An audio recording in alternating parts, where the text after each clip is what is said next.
मो श्री प्रदीप कुमार प्रधान मुख्य जंत्री रेंगाली दक्षिण जलसेचन प्रकल्प आज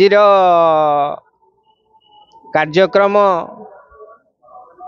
पानी पंचायत पक्ष पालन राज्य सरकार निर्देश क्रमे जल संपद विभाग तरफ पानी पंचायत पक्ष पालन 22 तारिख रु 29 तारिख पर्यंत चालू अच्छी सारा राज्य रे।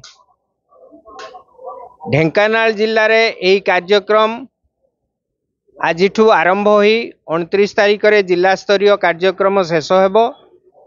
तत्परे राज्य स्तर रे कार्यक्रम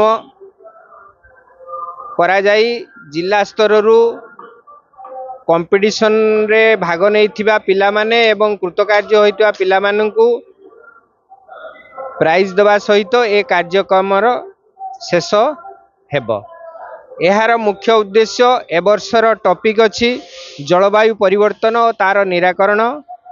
आमे समस्ते सेटा उपलब्धि करि पारुचु जे जलवायु परिवर्तन पई आमर कृषि अन्यान्य समस्त जीवन यात्रा व्याहत हेउची।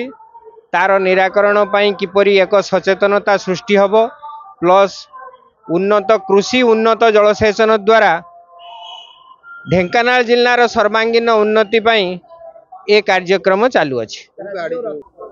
जो सचेतनता रथ आज जिलापाल कार्यालय सम्मुखर बाहरिला माननीय पौराध्यक्ष मैडम को द्वारा ताहा शुभारंभ होई आमर 8टी ब्लॉक रे पर्याय क्रमे प्रचार करिवो।